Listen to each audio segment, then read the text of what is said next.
چونکہ آنکھیں نہیں رجتی پیٹ بھر جاتا ہے، آنکھیں نہیں بھرتی۔ کوزائے چشم حریصاں پر نشد، تا صدف کانے نشد پر در نشد۔ اس لیے حضرت مولا کائنات فرماتے ہیں بہترین غنا اور دولت مندی کیا ہے کہ بندے کی آرزویں ختم ہو جائے۔ اقبال کہتا ہے تیری دعا ہے کہ ہو میری آرزو پوری، تیری دعا ہے کہ ہو میری آرزو پوری، میری دعا ہے کہ تیری آرزو بدل جائے، میری دعا ہے کہ تیری آرزو بدل جائے۔ تو یہ بہترین غنا ہے کہ بندے کی آرزویں مختصر ہو جائے، ورنہ انسان جس حالت میں بھی ہو وہاں مطمئن نہیں ہوتا۔ کروڑ پتی ارب پتی کو دیکھتا ہے، ارب پتی کھرب پتی کو دیکھتا ہے، کھرب پتی اپنے سے آگے دیکھتا ہے۔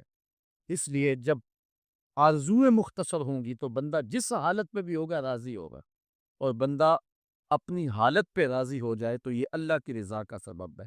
حضرت مولا کائنات کا ہی ایک قول ہے، جو اللہ کے عطا کردہ تھوڑے رزق پہ راضی ہو گیا، اللہ تعالیٰ قیامت کے دن اس کے تھوڑے عملوں پہ راضی ہو جائے۔ یہ اللہ کی کرم نوازیوں کے رنگ ہے۔ حضرت مولا کائنات کی ایک اور حکمت آمیز بات سنیں، فرما رہے ہیں سیئات تسوء کا خیر عند اللہ من حسنۃ توجبہ کا۔ وہ برائی جو تجھ کو پریشان کر دے، دکھی کر دے، اذیت میں مبتلا کر دے، وہ گناہ جو تیرے ضمیر پہ بوجھ بن جائے، تو اپنے آپ کو حقیر سمجھنے لگ جائے، چھوٹا سمجھنے لگ جائے، گناہگار سمجھنے لگ جائے، جس برائی سے تجھے دکھ پہنچے وہ اس نیکی سے بہت اچھا ہے وہ تیرا برائی کرنا جو تجھے تکبر میں مبتلا کرتا۔ جس نیکی سے تو متکبر ہو جائے، انسان کو انسان نہ سمجھے، مخلوق کو کیڑے مکوڑے سمجھے، اپنے سجدوں پہ ناز کرے، ان سجدوں سے وہ برائی بہتر ہے جو تیرے اندر عجز پیدا کر دے، تیرے اندر نرمی پیدا کر دے، تیرے اندر جو ہے وہ ایک رقت پیدا کر دے۔ وہ برائی جو ہے وہ اس نیکی سے بہتر ہے۔ حضرت مولا کائنات کا ایک اور فرمان دیکھیے، لا غنا کل عقل ولا فقر کل جہل ولا میراث کل ادب ولا ظہیر کل مشاورہ۔ کتنی خوبصورت باتیں ارشاد فرمائی۔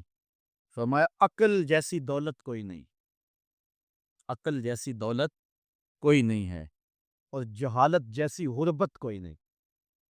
جو شخص جاہل ہے وہ کروڑوں میں بھی کھیلتا ہے تو وہ غریب ہے۔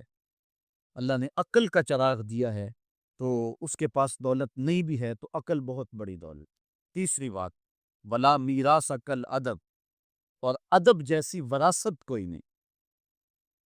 ایک بندے کو ادب کی دولت مل گئی تو اس کو سب کچھ مل گیا۔ آج جس دور میں ہم جی رہے ہیں اس دور میں ہم سے ادب چھینا جا رہا ہے، بڑی باریک سازشیں ہو رہی ہیں، آنکھوں سے حیا نکالا جا رہا ہے، بوڑھوں کا، بزرگوں کا۔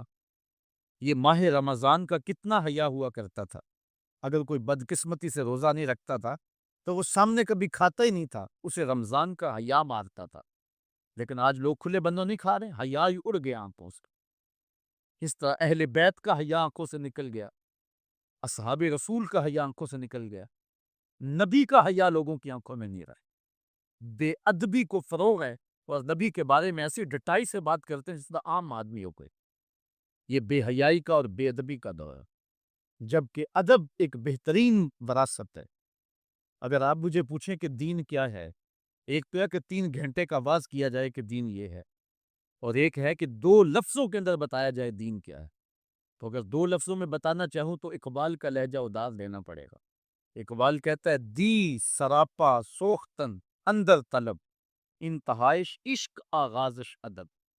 طلب محبوب میں تڑپنے کا نام دین ہے، ادب سے شروع ہوتا ہے عشق پہ ختم ہو جاتا ہے۔ جس دین میں ادب نہیں ہے وہ دین نہیں، چاہے صحابہ کا ادب نہیں، چاہے اہل بیت کا ادب نہیں، چاہے انبیاء کی زوات کا ادب نہیں، چاہے والدین کا ادب نہیں، دین نام ہی ادب کا ہے۔ تو یہ دولت اس وقت چھینی جا رہی ہے، اور بڑی تیزی کے ساتھ قوم کے اندر بے ادبی کو فروغ دیا جا رہا ہے۔ نئی نسل کی حفاظت کریں، اپنی اولاد کو محفوظ کر لیں، ان کے عقیدوں کی صحت کا التزام کریں، کہیں ایسا نہ ہو کہ ان کی زبان لمبی ہو جائے اور ولیوں پر، نبیوں پر اور حضور علیہ الصلاۃ والسلام کے اصحاب پر اور حضور کی آل پر وہ زبانیں تان کھولیں، اور جس کو جو ہے وہ استنجے کا بھی پتہ نہیں ہے وہ انبیاء کے علم پہ گفتگو کر رہا ہے۔ شرم نہیں آتی کس کا علم تول رہے ہو، کس کی ذات کو ناپ رہے ہو؟ ڈٹھے ورق قرآن دے پھول سارے، تیری شان جیا نہیں کوئی ہور ڈٹھا، تیری شان دا کرے مقابلہ جیڑا انہوں عاشقاں اصلی چور ڈٹھا، کوئی نور آکھے کوئی بشر آکھے، پیندا رات دنے ایہو شور ڈٹھا، اللہ والیاں گل مکا دیتی تساں ہور ڈٹھا اساں ہور ڈٹھا۔ تم نے پتہ نہیں کس کو دیکھا ہے جو سکی بیٹی کو بھی نہیں بخشوا سکتا، گلا پھاڑ پھاڑ کے کہا جاتا ہے نبی سکی بیٹی کو نہیں بخشوا سکتا۔ اور میاں تم بخشوانے کی بات کرتے ہو، نبی تو کہہ رہا ہے فاطمہ تو جنتی عورتوں کی سردار، وہ تو جنتیں بانٹ رہے ہیں، وہ تو جنتیں وراثت میں دے رہے ہیں، تو ادب پہلا کرینہ ہے محبت کے کرینوں میں، اس لیے کہا کہ ادب جیسی میراث کوئی نہیں، ولا ظہیرہ کل مشاورہ، اور مشورے جیسا مددگار کوئی نہیں۔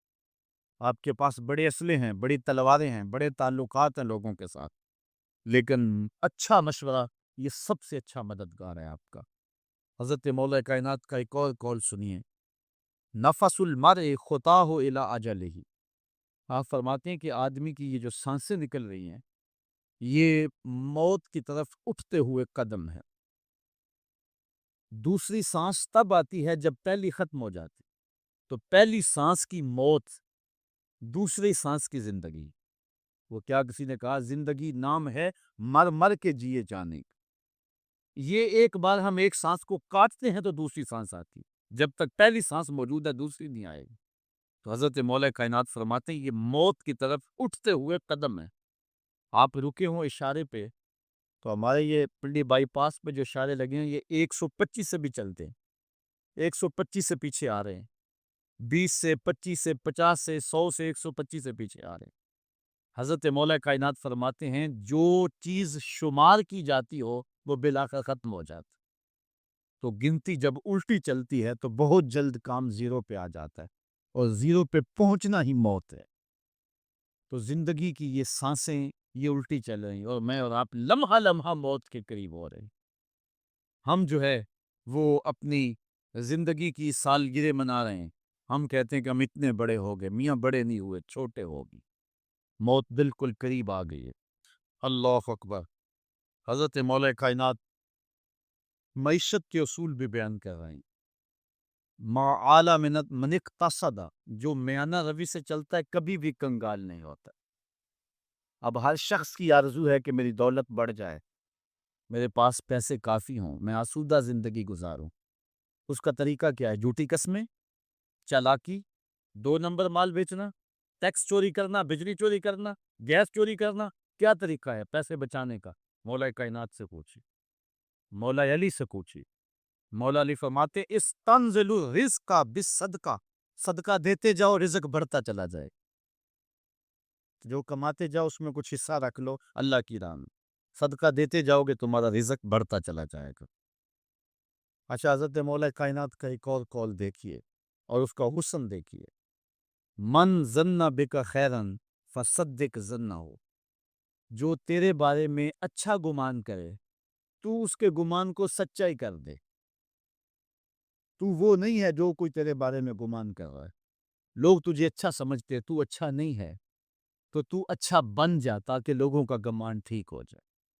اعلیٰ حضرت عظیم البرکت امام احمد رضا خان فاضل بریلوی علیہ رحمہ، آپ کے بارے میں لوگوں کا گمان تھا کہ حافظ قرآن ہیں، آپ حافظ نہیں تھے، تو آپ کے بارے میں یہ گمان پیدا ہو گیا کہ یہ حافظ ہے۔ تو رمضان کا موسم آیا تو کسی نے کہا حضرت اس مرتبہ آپ ہی سنا دیں، تو اعلیٰ حضرت نے سوچا یہ میرے بارے میں اچھا گمان کرتے ہیں، چلو حافظ بانی جاتے ہیں۔ اعلیٰ حضرت نے قرآن 1 مہینے میں حفظ کیا ہے، دن کو پڑھتے تھے شام کو سنا دیتے تھے کہ جو لوگوں کا گمان ہے میں اس کے مطابق ہی ہو جاؤں۔ اچھا گمان کی کہانی سنیے، صحیح حدیث میں آتا ہے اور حدیث قدسی ہے، رب کہتا ہے میرا بندہ میرے بارے جو گمان کرتا ہے میں ایسے ہی ملوں گا، اس لیے اپنے رب کے بارے میں اچھا گمان کرنا چاہیے کہ ہمارا رب ہمیں معاف کر دے گا اور ہمارے گناہوں سے درگزر فرمائے گا۔ حضرت مولا کائنات کا ایک اور حکمت آمیز جملہ سماعت کیجیے، من عظم صغار المصائب ابتلاہ اللہ بکبارہا، چھوٹی سی مصیبت آ جائے جو بندہ بابیلا شروع کر دے، مصیبت آ گئی، چھوٹی سی بیماری آئے تو شور کرے، چھوٹی سی مصیبت آئے تو شور کرے، اللہ اس کو پھر بڑی مصیبت میں مبتلا کر دیتا۔ جہاں ضرورت نہیں ہے وہاں اظہار کی کیا بیماری ہے تو ڈاکٹر کو بتاؤ، بندے بندے کو بتانے کا کیا فائدہ۔ ہمارے ایک دوست ہیں کہ وہ کہتے ہیں کہ پہلے اگر کسی سے پوچھتے تھے نا کہ کیا حال ہے تو وہ کہتا تھا شکر ہے، اور آج کسی سے پوچھے تو وہ کہتا ہے شوگر ہے۔ یعنی اللہ تعالیٰ جل شانہ نے اگر تمہیں کسی ابتلا میں مبتلا کر دیا ہے تو اس کا شور، اس کا واویلا نہ کرو۔ میاں اور بیوی ایک ہی دوسرے کے حق ادا کریں، یہ ہمارے معاشرے کی ایک بنیادی اکائی ہے۔ اگر میاں بیوی خوش ہوں گے تو گھر خوش ہوگا، دو خاندان خوش ہو گئے، رشتہ داری کے اندر حسن پیدا ہو جائے گا۔ لیکن اگر میاں اور بیوی کے باہم تعلق ٹھیک نہیں ہوں گے تو گھر برباد ہو جائے گا، اولاد کی تربیت خراب ہو جائے گی، دو خاندان برباد ہو جائیں گے، رشتہ داری کا تعلق کمزور ہو جائے گا۔ تو شریعت اسلامیہ نے اس کی سخت تلقین کی۔ ایک صحابی جس کی حضور بیوی کا حق کیا ہے، ما حق المرأة علی الزوج، عورت کا حق خامد کے اوپر کیا ہے؟ تو حضور علیہ السلام نے فرمایا کہ جو آپ کھائے وہ اس کو کھلائے۔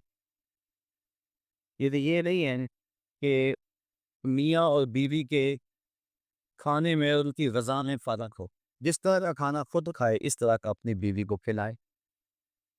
اور دوسرا فرمایا ہے کہ جس طرح کا خود لباس پہنے اس طرح کا اپنی بیوی کو لباس پہنائے۔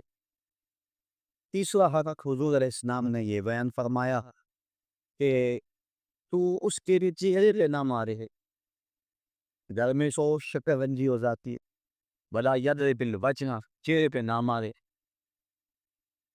آقا کریم علیہ السلام نے فرمایا لا تضربوا اماء اللہ، اللہ کی لونڈیوں کو مارو نہ، منع فرمایا گیا۔ بعض مرد اپنی حاکمیت جگانے کے لیے، اپنے تغلق کو ظاہر کرنے کے لیے اور تشدد کرتے ہیں اور سمجھتے ہیں کہ یہ ہم نے بڑی بہادری کی ہے، یہ کوئی اچھا کام نہیں ہے وہ جو اس نے کیا ہے، شریعت نے روکا ہے، منع کیا ہے، اور مارنے سے درست نہیں ہوگی بلکہ معاملہ اور خراب ہو جائے گا۔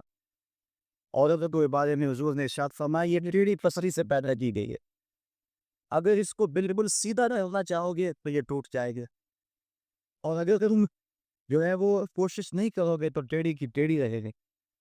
اس لیے اس کی اصلاح کی کوشش بھی کرو، لیکن یہ تصور کہ بالکل درست ہو جائے۔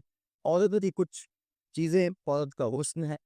اللہ تعالیٰ نے قرآن مجید کے اندر ارشاد فرمایا کہ وہ لوگ جو محسن اور غافل عورتوں کے اوپر تہمت لگاتے ہیں، تو محسنات الغافلات، اللہ تعالیٰ جل شانہ نے یہ عورت کا حسن شمار کیا ہے، عورت کی خوبی بیان فرمائی ہے غافل ہونا، مگر بڑا زمانے ساز ہو تو یہ اس کا حسن ہے، لیکن عورت بولی بالی ہو، صرف امور خانہ داری کو جانتی ہو، باہر کے معاملات کو نہ جانتی ہو، یہ عورت کا حسن ہے۔ تو یہ لازمی نہیں ہے کہ عورت بھی مرد کی طرح دے رہی ہو۔ آج جس معاشرے میں ہم جی رہے ہیں، آج عورت کو مردوں کے مقابلے کھڑا کر دیا گیا ہے، اور وہ گھر کے کام کو بوجھ سمجھ رہی ہے، ہوٹل کے اندر کتنے کتنے لوگوں کو کھانا کھلا رہی ہے، گھر میں کہہ رہی میرے ساتھ ظلم ہو رہا ہے۔ یہ ہوسٹس بھرتی ہو گئی ہے تو 400 جو ہے وہ مسافروں کو جو ہے وہ پانی پیش کر رہی ہے، اور کتنے لوگوں کی بھی اوپی نظروں کا شکار ہو رہی ہے، ہر کوئی اپنی خواہش کے مطابق اس سے بات کر رہا ہے، تو وہ اتنے لوگوں کی خدمت کر رہی ہے، یہ ظلم نہیں ہے؟ اور گھر میں 10 بچوں کا کھانا پکائے اور اپنے خاوند کے باپ کا اور اس کی ماں کا کھانا پکائے اور ان کی خدمت کرے تو ساری چیخ اٹھتے ہیں یہ ظلم ہو گیا، ادھر 300-400 لوگوں کی خدمت کر رہی ہے، یہ عجیب سا ماحول ہے۔ تو عورت کی کچھ چیزیں جو ہیں وہ اس کا حسن ہے، اور وہی اس کی زندگی کا نکھار ہے، اور وہی اس کی خوبی ہے۔ تو اللہ تعالیٰ نے قرآن مجید کے اندر غافلات کا لفظ عورت کی خوبیوں کو شمار کرتے ہوئے بیان فرمایا۔ تو یہ کیونکہ پسلی ٹیڑھی رہے تو پسلی کے ٹیڑھا ہونے میں بھی ایک حسن ہے، اگر سیدھی ہو جائے تو حسن ظاہر ہو جائے گا، اس لیے فرمایا کہ یہ ٹیڑھی پسلی سے پیدا کی گئی ہے تو یہ بالکل سیدھی بھی نہیں ہو سکتی ہے، اس کی ناقص العقل ہے، اس کے اندر کچھ کمیاں ہیں۔ اور ایک موقع پہ حضور نے ارشاد فرمایا اگر اس کی کچھ عادتیں تمہیں ناپسند ہیں تو کچھ ایسی عادتیں بھی تو ہوں گی جو تمہیں پسند ہوں گی۔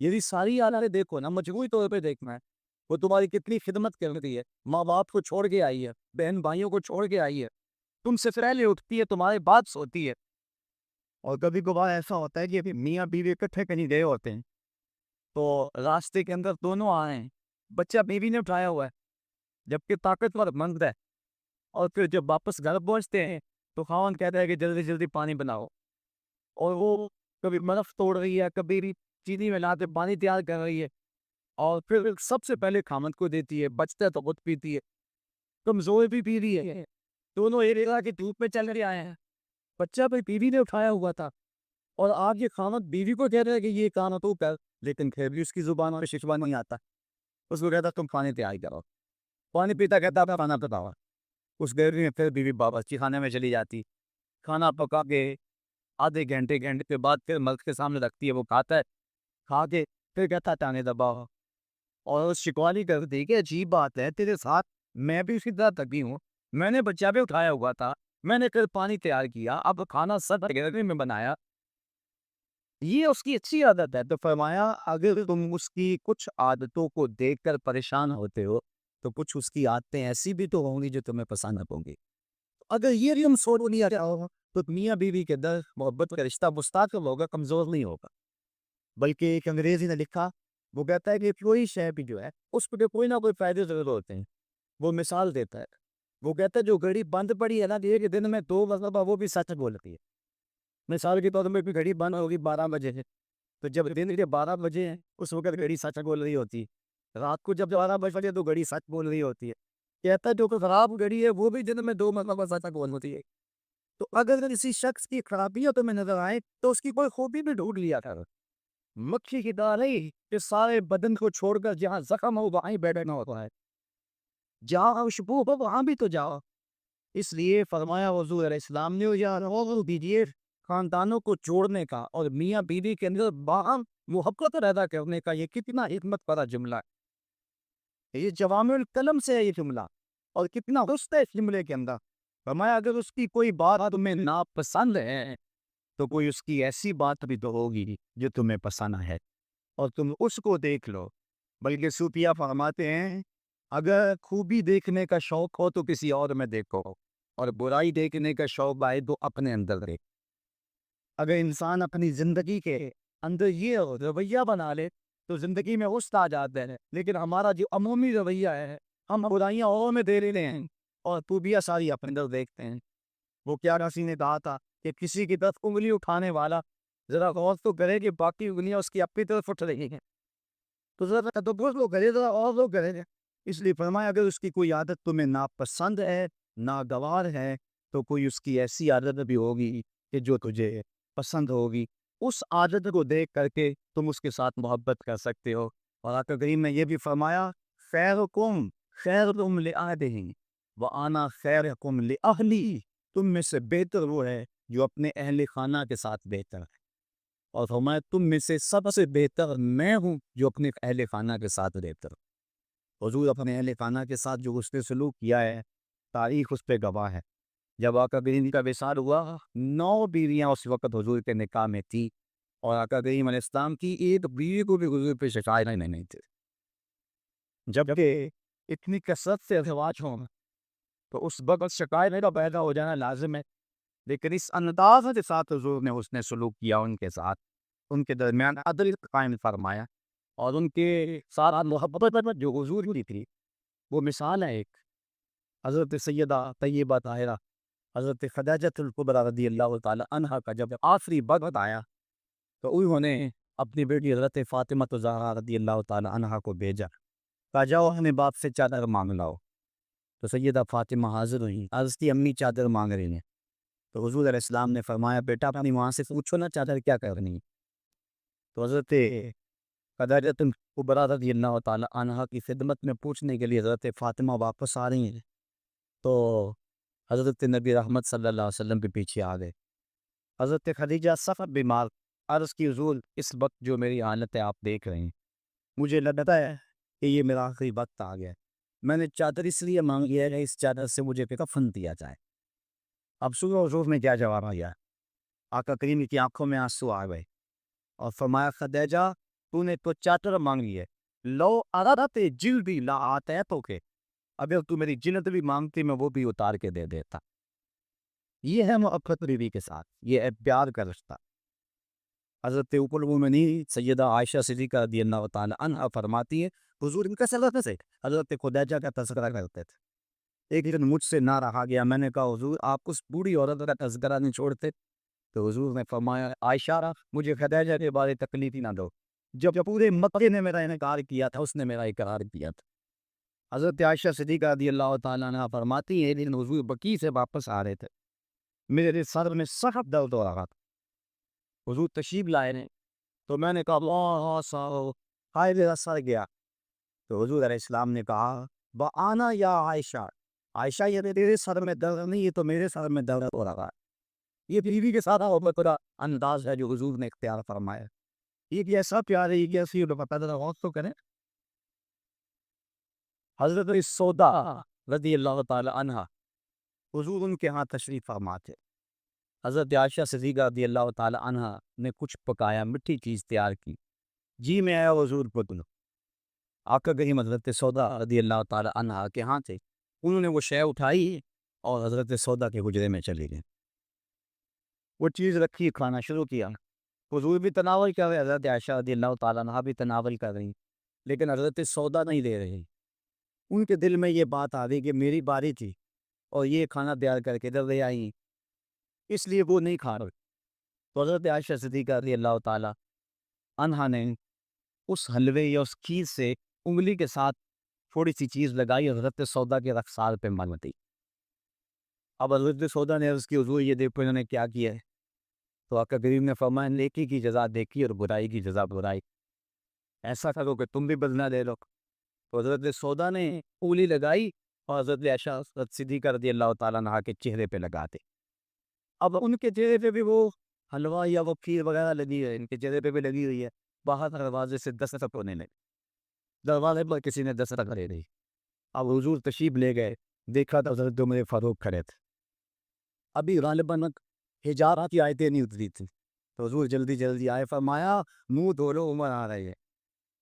اب دونوں کے ساتھ عادل بھی فرمایا حضور نے، اور ایسی شفقتی بھی پیدا ہو گئی کہ بس مرد سمجھتے ہیں کہ ہم مرد ہیں اور ہمیں عورتوں کے ساتھ بالکل سیریس رہنا چاہیے، ان کے ساتھ کوئی مزاح ہی کرنا چاہیے، جبکہ مزاح فرمانا چاہیے عورتوں کے ساتھ، حضور نے فرمایا ہے۔ حضرت عائشہ صدیقہ رضی اللہ تعالیٰ عنہ اور حضور جا رہے تھے کسی سفر پہ، حضور کی عادت یہ تھی جب قافلے میں ہوتے سفر کرتے تو سب سے پیچھے ہوتے، تو قافلہ تھوڑا سا آگے چلا گیا ہے، تو حضور نے فرمایا عائشہ دوڑ نہ لگائیں، عرض کی ہاں ٹھیک ہے۔ حضرت عائشہ صدیقہ رضی اللہ تعالیٰ عنہ کہتی ہیں کہ میں پتلی دبلی تھی، میں اپنے پاؤں سے آگے نکل گئی، یہ لفظ کے حضرت عائشہ صدیقہ نے یہ نہیں کہا میں حضور سے آگے نکلی، بلکہ ادب کا یہ عالم ہے، کہا میں اپنے پاؤں سے آگے نکل گئی۔ خیر معاملہ ختم ہو گیا ہے، کافی عرصہ بیت گیا، ایک دن پھر ہی ایسا موقع بنا، میرے جسم میں تھوڑی سی پربئی آ گئی تھی، تو حضور نے فرمایا عائشہ دوڑ نہ لگائیں، میں نے کہا لگاتے ہیں، تو جب دوڑ لگائی تو میں پیچھے رہ گئی، حضور آگے چلے گئے، تو حضور نے پیچھے پلٹ کے دیکھا، مسکرا کے فرمایا یہ اس دن والا بدلہ ہو گیا، تو اب مزاح فرمایا حضور علیہ السلام۔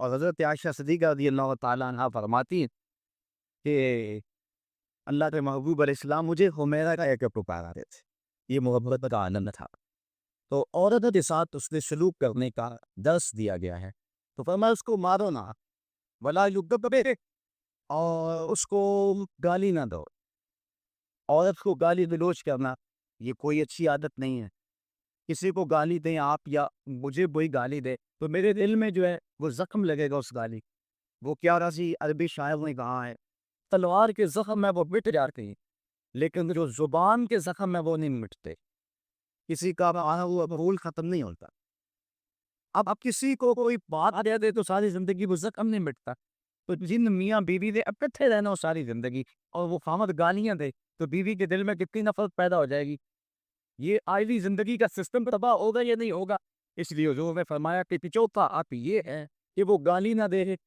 اور پانچواں حق یہ بیان فرمایا حضور نے وَلَا يَهْجُرْ إِلَّا فِي الْبَيْتِ، عورت کہ کوئی عادت ناپسند ہے یا کوئی ایسا معاملہ ہو گیا تو حکم ہے پہلے سے سمجھاؤ، اگر وہ سمجھتی نہیں ہے تو پھر حکم ہے کہ اس کا پرسہ الگ کر دو، اب ابولا ماں نے اس کے ساتھ بھی شرط لگائی ہے، بستر کرنے کا یہ مفہوم نہیں ہے کہ اس سے بول چال چھوڑ دو، اگر بول چال چھوڑ دو کہ بچوں پہ اثر پڑے گا۔ بستر کو الگ کرنا یہ تمہارے میاں بیوی کا معاملہ ہے، بچوں کو پتہ نہ چلے، بچوں کی تربیت خراب ہو جائے گی اگر تم اس سے جو ہے وہ ایسا الجھاؤ پیدا کر لو۔ اور پھر کہا کہ پھر میں اس کو اللہ کا کام میں کہوں گا، اس کو میکے نہ بھیجو، اگر میکے بھیجو گے تو اس کے والدین کو تکلیف ہوگا، تو تمہارے دو خاندانوں کے اندر فساد پپا ہوگا۔ کیسی حکمت بھرے جملے ہیں۔ فرمایا ایک تو اس کو جدا کرو، دوسرا گھر کے اندر کرو، اسی تیسرے کو کانوں کان خبر نہ ہو، اور عورت جو ہے وہ تمہاری جدائی برداشت نہیں کر سکے، کیونکہ عورت کی فطرت اور ضرورت ہے مرد، وہ مرد کو دیکھ کر تسکین پا رہی ہے، اور مرد کا چہرہ اجڑ جائے تو گھر اس کو کھانے کو آتا ہے، گھر میں اسے سکون نہیں ملے گا، اللہ کی دولت ہو، آسودگی ہو، لیکن خاوند کا چہرہ سیدھا نہ ہو تو عورت کو سکون ہی نہیں ملے گا۔ اس لیے فرمایا کہ تم مجھ سے ناراض ہو جاؤ، بگڑ جاؤ، لیکن گھر کے اندر بستر سے الگ ہو جاؤ، الگ سونا شروع کر دو، لیکن گھر کے اندر، تاکہ بچوں کے حالات پر بھی فرق نہ آئے اور تمہارے خاندانوں پہ بھی تفریق نہ پڑے۔ تو کہا یہ حق ہیں عورت تیرے مرد کے ذمے۔ اب ذرا ان پہ بار بار غور کریں، تو میں جو خود کھاتے ہو انہیں کھلاؤ، جو خود پہنتے ہو انہیں پہناؤ، اور چہرے پر نہ مارو، اور فرمایا ان کے بستر الگ کر دو اور ان کو گالی نہ دو۔ یہ حضور علیہ السلام نے عورت کے حق بیان فرمائے، اور پھر حضور نبی رحمت صلی اللہ علیہ وآلہ وسلم نے یہ بھی ارشاد فرمایا ہے، اکمل المؤمنین ایمانا احسنهم خلقا وخیارکم خیارکم لأہلہ۔ فرمایا تم میں سے کامل ایمان اس شخص کا ہے جس کے اخلاق اچھے ہیں، خلق اچھا ہے، جس کا منہ مٹھا ہے، جس کی بولی ٹھیک ہے۔ وہ کیا رسی نے کہا تھا، لہجے میں اگر رس ہو تو دو بول بہت ہیں۔ انسان کو رہتی ہے محبت کی زبان یاد، انسان کو محبت کی بولی یاد آتی ہے۔ تو کہا کہ جس کا خلق اچھا، اور دوسرا فرمایا جو اپنے اہل خانہ کے ساتھ ٹھیک ہے، سارے زمانے سے ٹھیک ہے، گھروانوں سے ٹھیک نہیں ہے، تو پھر کیسے زندگی میں سکون آئے گا، تمانیت آئے گی، کیسے چین آئے گا؟ تو تم میں سے بہتر وہ ہے جو اپنے گھر والوں کے ساتھ بہتر ہے۔ اور ابھی روایت میں نے آپ کے سامنے رکھی جس میں حضور نے فرمایا کہ میں تم میں سے سب سے زیادہ اپنے گھر والوں کے ساتھ اس نے سلوک کرنے والا ہوں اور اچھائی کرنے والا ہوں۔ تو یہ حکم دیا گیا تھا کہ وہ اچھے انداز کے ساتھ اپنے بیوی کے ساتھ حسن سلوک کریں، اس کو جو ہے وہ مکروہ نہ جانیں، اور اس کو برا نہ کہے، اس کو گالی نہ دے۔ دوسری طرف عورت کو کہا الرجال قوامون علی النساء، مرد عورتوں پر قوام ہے، حاکم ہے، امیر ہے۔ یہ اس لیے فرمایا گیا کہ پھر دونوں رائے ہیں، اور شریعت یہ فیصلہ نہ دے کہ کس کی رائے مقدم ہوگی، رائے میں اختلاف نہیں ہو سکتا ہے، تو پھر آئلی سسٹم پھر بھی تباہ ہوگا۔ عورت رائے دے، مرد اس کو قبول کرے، اس کی رائے کی پرواہ نہ کرے، یہ مرد کے لیے مناسب نہیں ہے۔ اس طرح عورت گھر کے اندر عضو معطل بن جائے گی، وہ سمجھے گی کہ میری اس گھر میں اہمیت ہی کوئی نہیں، میں جو بات کرتی ہوں مجھے کو پوچھتے ہی نہیں ہے۔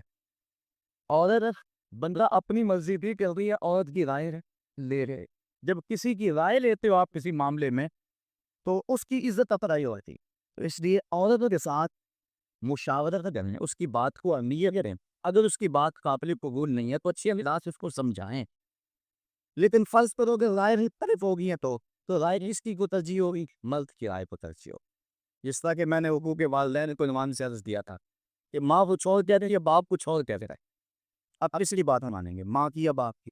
ماں کا درجہ بہت زیادہ ہے، لیکن ماں کہتے یہ تو، باپ کہتا ہے یہ تو علماء نے جزیہ بیان فرمایا کہ خدمت میں ماں مقدم ہے، تعمیل حکم میں باپ مقدم ہے۔ پہلے تو ماں باپ کو چاہیے اولاد کو کسی مشقت میں نہ ڈالیں، کسی مصیبت میں نہ ڈالیں، لیکن اگر ایسا کبھی ہو جائے تو خدمت میں ماں کو ترجیح دی، جب بعد سے آئے تو پہلے ماں کی ٹانگیں دبائیں، اس کے پاؤں دبائیں، پھر اس کے بعد باپ کے، خدمت میں ماں کو ترجیح دیں، لیکن جب حکم کی تعمیل کی بات آئے رہے پھر باپ کو ترجیح دیں، کیونکہ پھر عوام باپ ہے، گھر کا حاکم اور امیر باپ۔ اگر باپ کی بات نہیں مانی جائے گی تو پھر گھر میں فساد برپا ہو جائے گا۔ اسی طرح زوجین میں سے خامد کی بات کو ترجیح کر دی جائے گی تو یہی معاشرے کا بھی حسن ہے، اور خاندان کے اندر بھی اسی میں عزت ہے۔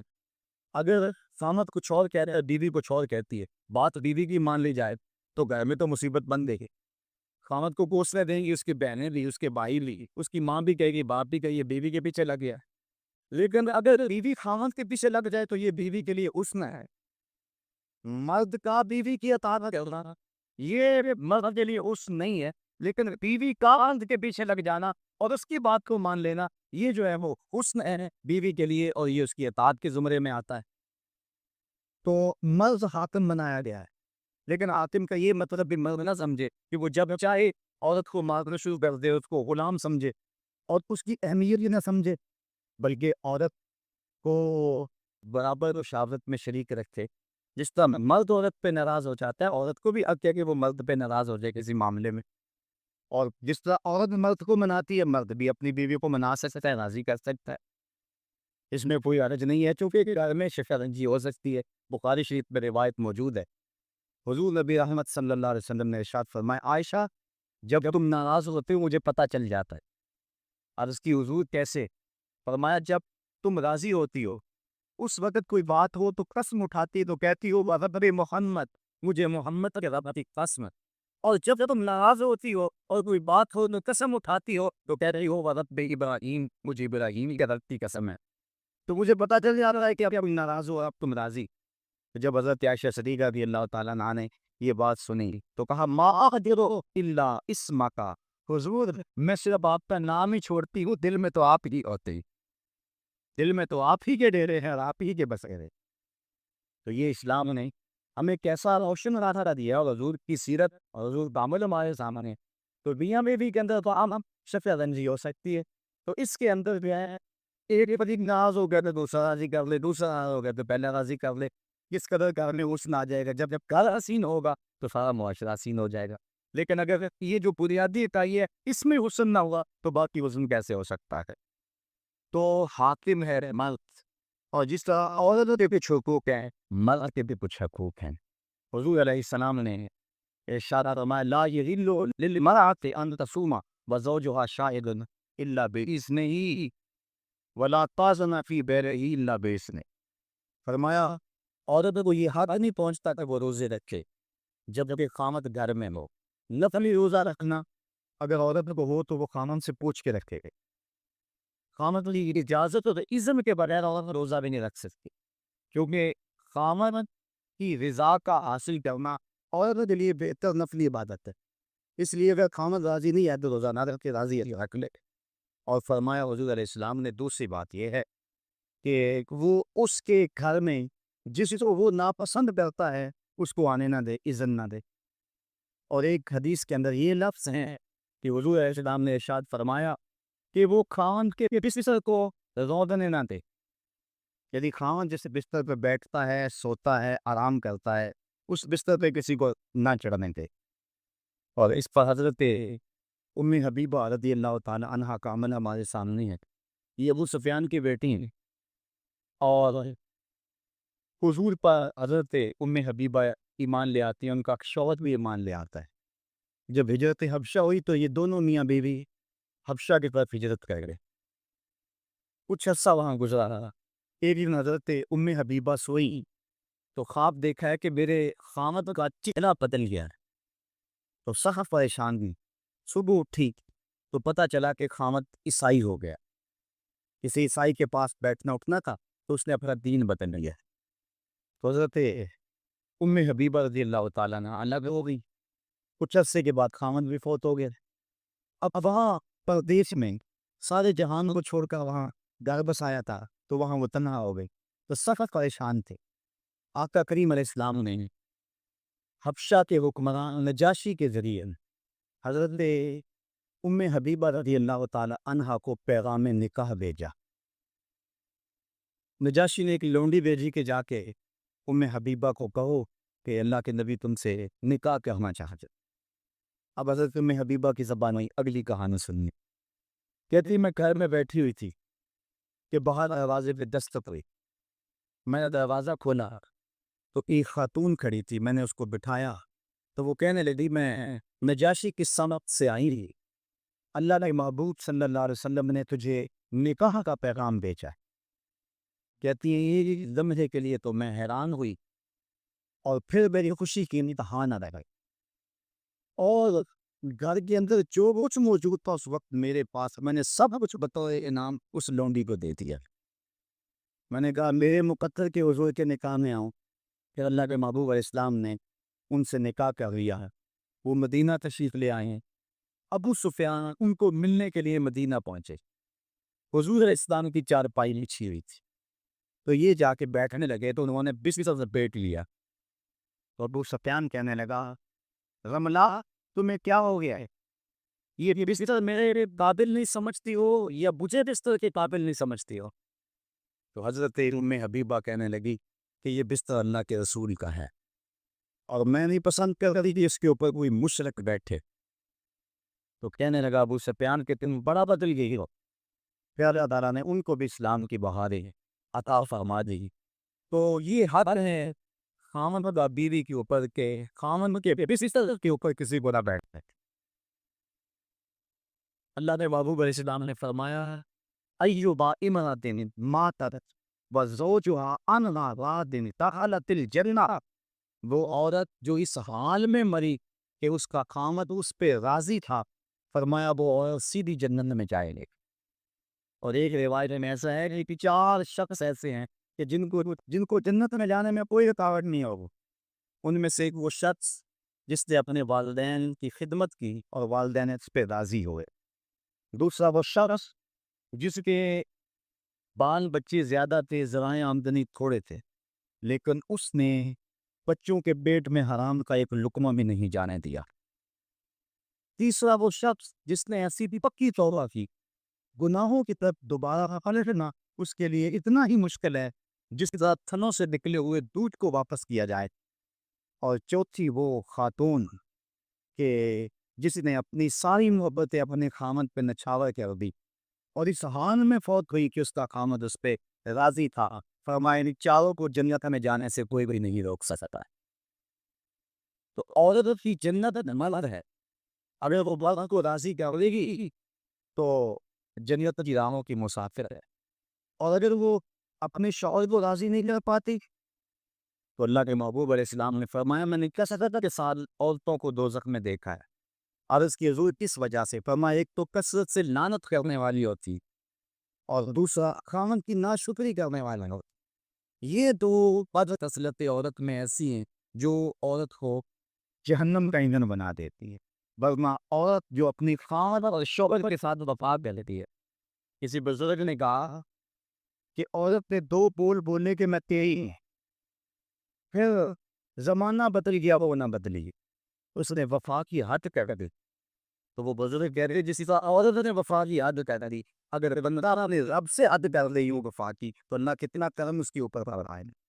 اب عورت تو بھی سہ رہی ہے، تکلیفیں بھی سہ رہی ہے، لیکن اپنے اس قول سے نہیں پھرتی، بدلتی نہیں ہے۔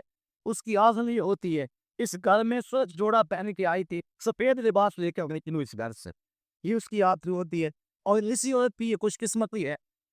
تو عورت اگر اپنے خاوند کو راضی رکھتی ہے تو وہ جنت کی مسافرہ ہے، لیکن اگر اپنے خاوند کو ناراض کر دیتی ہے تو وہ جنت کی خوشبو بھی نہیں پائے۔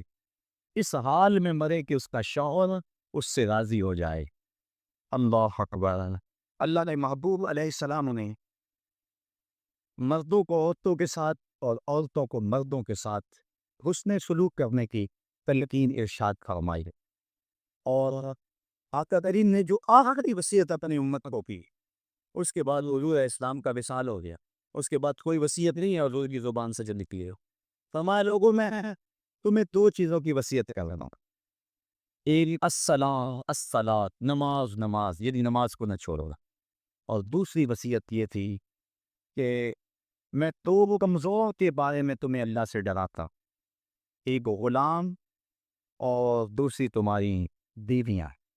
ان 2 کمزوروں کے بارے میں اللہ سے ڈراتا ہوں، ان پہ ظلم نہ کرو، انہوں نے بھاگ تو جانا نہیں ہے، گھر سے نکل تو جانا نہیں ہے، تو ان پہ ظلم کرو گے تو یہ دکھی ہو جائیں گے۔ تو آقا کریم علیہ السلام نے فرمایا ان 2 کمزوروں کے بارے میں تمہیں اللہ سے ڈراتا، بلکہ اس قدر حضور نے عورتوں کی نزاکت کا لحاظ رکھا۔ ایک سفر پہ تھے، ایک شخص ان کو ہاں کر رہا تھا، اس کا نام تھا انجشا۔